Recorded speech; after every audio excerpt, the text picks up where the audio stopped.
আপনার বউ আছে, বাচ্চা আছে, আর তাছাড়া নিজের চেহারার দিকে একবার তাকান, আপনার চুল নাই, আর আপনার বয়সটা তো একবার দেখবেন নাকি। ছেলেদের বয়স কোনো সমস্যা না, পকেটে টাকা থাকলেই হয়। হবে, ওরকম কিছু একটাই হবে। নেকা বুড়ো ভামটা কিচ্ছু বোঝে নেই, মাথায় কিচ্ছু নেই। চলো ভিতরে চলো। হ্যাঁ সেটাই ভালো, লেট করতে। কি সমস্যা আপনার? আমার তো কোনো সমস্যা নেই। আমাকে দেখে পালাচ্ছেন কেন? আমি পালাবো কেন না তো। ওখানে দাঁড়িয়ে কি করছিলেন? ও ওইখানে দাঁড়িয়ে আমি দাঁড়িয়েছিলাম। আপনি কে? আমি কে? আমি কেউ না। মানে আসলে আমি কে আমি না ভুলে গেছি। এই সমস্ত ফালতু কথা বাসায় গিয়ে বলবেন। জি। আপনি চেনেন আমি কে? জি না না, আমি কিভাবে চিনব? সত্যি কথা বলেন, না হলে কিন্তু একদম দিব। কয়েকদিন থেকে দেখছি আপনি আমাকে ফলো করছেন, কারণ কি সেটার? আমি আপনাকে ফলো করছি না তো, আমি তো আপনাকে চিনিই না, আমি আপনাকে কোনোদিন দেখিনি, আজকে জীবনে প্রথম দেখলাম, ফলো করব কেন? আপনি কি আমাকে কিছু বলতে চান? জি না, আমি কি বলবো, কেন বলবো? আচ্ছা ঠিক আছে, আমি বলছি, আপনার আমাকে পছন্দ, এই তো? আরে ভয় পাচ্ছেন কেন? আপনি জানেন না যুদ্ধ এবং ভালোবাসায় ভয় করতে নেই। এবার বলেন কি বলবো? আমি যেটা জিজ্ঞেস করেছি সেটা সঠিক কিনা বলেন। বললে কি আপনি আমাকে ঢিসুম ঢিসুম মার শুরু করবেন? আমি কেন আপনাকে মারবো? ভালোবাসার কথা শুনতে কার না ভালো লাগে? অবশ্য আপনাকে আমার ভালোই লেগেছে। তাই নাকি? এই কথা আপনি আমাকে আগে বলবেন না? এত খুশি হওয়ার কিছু নেই, আগে বলেন আমি যেটা জিজ্ঞেস করেছি সেটা সঠিক কিনা। জি, আমি আপনাকে পছন্দ করি।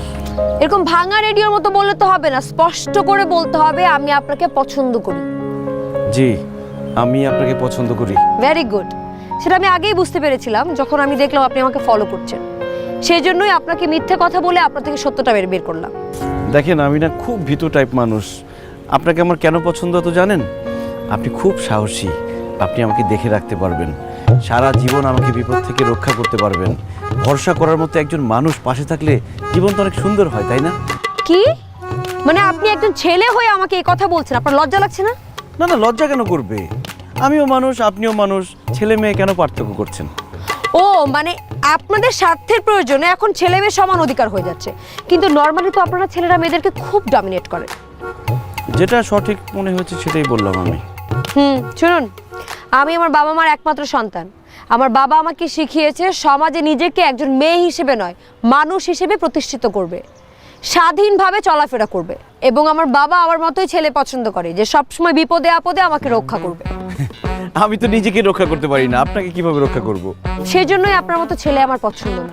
আমার সাথে প্রেম করতে হলে সাহসী হতে হবে, কখনো কোথাও অন্যায় দেখলে সেটা প্রতিবাদ করতে হবে, পার্সোনালিটি স্ট্রং করতে হবে, এবং ইনার পাওয়ার স্ট্রং করতে হবে, সাথে কাপড় চোপড়টাও চেঞ্জ করতে হবে। আপনি পারবেন নিজেকে চেঞ্জ করতে? আপনি পাশে থাকলে অবশ্যই পারবো। ঠিক আছে, তবে আমার কিছু শর্ত আছে। কিরে, তুই কি বলতে পারলি? না বলে উপায় আছে? তুই কি দিয়ে প্রপোজ করলি? কিছু না। তুই না রোমান্টিকের কিছুই বুঝোস না, বুঝছস? আরে ভয়ে বাঁচি না, আবার রোমান্টিকতা।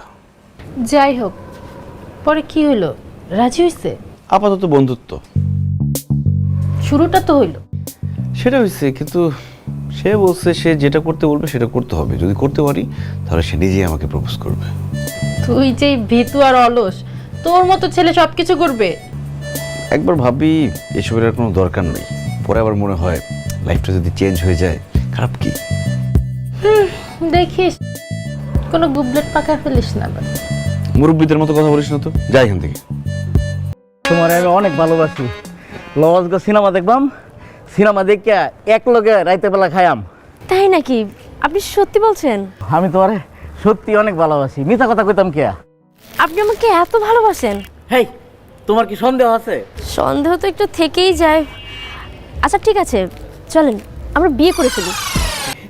বিয়ে? হ্যাঁ বিয়ে। যেহেতু আপনি আমাকে ভালোই বাসেন, সেহেতু এভাবে রাস্তায় ঘুরে ঘুরে প্রেম করার থেকে বিয়ে সেরে নেওয়াটা ভালো না?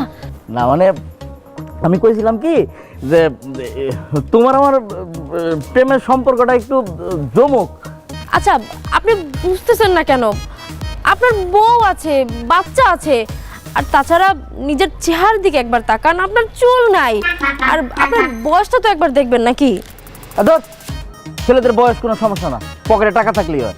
আর আমার সাথে তোমার সম্পর্ক থাকলে লাভটা একবার চিন্তা করবা না। অফিসে তোমার মনে করো আস্তে আস্তে তোমার প্রমোশন হয়ে যাবো, টাকা পয়সার বেতন টেতন সব বাইরে দেবো। কুল কুল, লাইনে আসছেন এতক্ষণে। আরে আপনি খেপতেছেন কেন? আমি তো আপনার সাথে একটা মাইন্ড গেম খেলছিলাম, আপনি বোকা, কিছু বোঝেন না। আচ্ছা চলেন আমরা বাসায় যাই। বাসায়? হ্যাঁ বাসায়। রাস্তাঘাটে এভাবে কথা বলতে আমার খুব আনকমফোর্টেবল লাগে। আর তাছাড়া আপনার একটা মান সম্মান আছে না, আপনার মান সম্মান হলো সব কিছুর ঊর্ধ্বে। চলুন বাসায় যাই। তুমি একদম আমার মনের কথাটা কইছো। আমার যে কিরম লাগতেছে, মানে 6 মাসের যে কষ্টটা করছি এটার ফসল আমার ফলতেছে। চলো যাই। কি সুন্দর ভাষা, এই ভাষায় কেউ নাই তো? পাগল নাকি? বাসার ভেতরে কাউকে রেখে কি আর আপনাকে নিয়ে আসবো? আপনার একটা মান সম্মান আছে না, আপনার মান সম্মান তো সব কিছুর ঊর্ধ্বে। তুমি কিন্তু অনেক দুষ্ট আছো। আগে কেন তুমি এইগুলো বলো নাই? কতদিন যাবত আমি তোমার পিছনে ঘুরতেছি, বলবা না তুমি? আপনাকে দেখে মনে হচ্ছে আপনি প্রচুর এলসি আছেন। হ্যাঁ, আমি আগের থেকে এলসি ছিলাম, তোমার দেখার পরে আরো এলসি হয়েছি। আচ্ছা, এলসি কি? কেন আপনি এটার মানে জানেন না? না, এলসিটা বুঝতেছি না। ও বুঝছি, তুমি আমার থ্যাঙ্কস দিছো, মানে আমি স্মার্ট, এই তো? হবে, ওরকম কিছু একটাই হবে। নেকা বুড়ো ভামটা কিচ্ছু বোঝে নেই, মাথায় কিচ্ছু নেই। চলো ভিতরে চলো। হ্যাঁ সেটাই ভালো, লেট করতে